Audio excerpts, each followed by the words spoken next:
دن کے 11 بجے ہیں۔ السلام علیکم، یہ ریڈیو پاکستان ہے۔ سمرہ یوسف سے خبریں سنیے۔ اہم خبروں کا خلاصہ۔ وزیر اعظم نے دہشت گردوں کے مذموم عزائم کو ناکام بنانے کے قومی عزم کا اظہار کیا ہے۔ قلات میں ایک شدید جھڑپ کے دوران سیکورٹی فورسز نے 6 دہشت گردوں کو ہلاک کر دیا جبکہ 7 فوجی جوانوں نے جام شہادت نوش کیا۔ بلوچستان کے ضلع سبی میں صوبائی اسمبلی کے حلقہ PB8 کی خالی ہونے والی نشست پر ضمنی انتخابات میں ووٹ ڈالے جا رہے ہیں۔ اور مشرق وسطی کی صورتحال پر غور کے لیے اقوام متحدہ کی سلامتی کونسل کا بریفنگ اجلاس کل ہوگا۔ اور اب خبروں کی تفصیل۔ صدر آصف علی زرداری اور وزیر اعظم شہباز شریف نے ضلع قلات کے علاقے شاہ مردان میں سیکورٹی فورسز کی ایک چوکی پر دہشت گردوں کے حملے کی شدید مذمت کی ہے۔ صدر نے ایک بیان میں دہشت گردوں کے حملے میں 7 بہادر جوانوں کی شہادت پر گہرے دکھ اور افسوس کا اظہار کیا۔ انہوں نے کہا کہ دہشت گرد ملک و قوم کے دشمن ہیں جو ترقی کے سفر کو سبوتاژ کرنا چاہتے ہیں۔ صدر نے کہا کہ بلوچستان کے عوام دہشت گرد عناصر کو مسترد کرتے ہیں۔ وزیر اعظم نے اپنے بیان میں واقعے میں جام شہادت نوش کرنے والے جوانوں کی بلندی درجات کی دعا کی اور سوگوار خاندانوں سے تعزیت کا اظہار کیا۔ وزیر اعظم نے واقعے میں زخمی ہونے والوں کو بہترین طبی سہولتیں فراہم کرنے کی ہدایت کی۔ انہوں نے دہشت گردوں کے ساتھ فائرنگ کے تبادلے میں 6 دہشت گردوں کو ہلاک اور 4 کو زخمی حالت میں گرفتار کرنے پر سیکورٹی فورسز کو خراج تحسین پیش کیا۔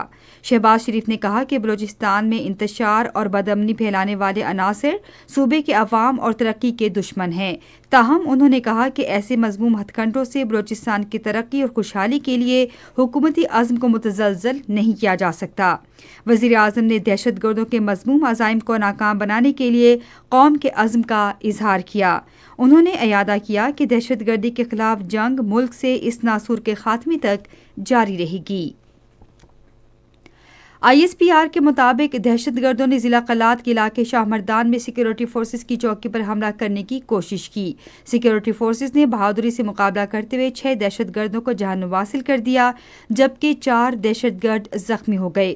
شدید فائرنگ کے تبادلے میں ارض وطن کے 7 بہادر سپوتوں نے بہادری سے لڑتے ہوئے جام شہادت نوش کیا۔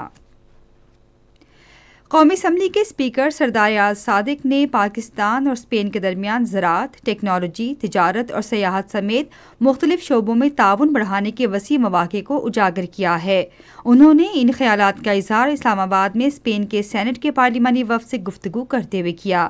فریقین نے انسداد دہشت گردی، انسانی حقوق، بچوں سے جبری مشقت لینے، عالمی امن اور موسمیاتی تبدیلی سمیت باہمی دلچسپی کے مختلف امور پر تبادلہ خیال کیا۔ اسپیکر نے دونوں ملکوں کے درمیان پارلیمانی سفارتکاری اور تعلقات کو فروغ دینے میں اسپین کے سینٹ کو سراہا۔ انہوں نے جمہوری طرز حکومت اور پارلیمانی خود مختاری کے لیے دونوں ملکوں کے عزم کو سراہتے ہوئے اس بات پر زور دیا کہ دونوں ملکوں کے درمیان وفود کے تبادلوں میں اضافے سے ادارہ جاتی تعاون کو فروغ حاصل ہوگا۔ اسپین کے ارکان پارلیمنٹ نے پاکستان میں تجارتی مواقع سے استفادہ کرنے کی خواہش کا اظہار کیا۔ دفاعی نمائش اور سیمینار آئیڈیاز 2024 کا 12واں ایڈیشن منگل سے کراچی ایکسپو سینٹر میں شروع ہو رہا ہے۔ نمائش میں بڑی تعداد میں جدید اور روایتی دفاعی آلات، ہتھیاروں کے نظام اور گاڑیوں کی نمائش کی جائے گی۔ عالمی دفاعی ماہرین آئیڈیاز 2024 نمائش میں گہری دلچسپی ظاہر کر رہے ہیں۔ دفاعی پیداوار اور برآمدات خصوصی سرمایہ کاری سہولت کونسل کی ترجیحات میں شامل ہیں۔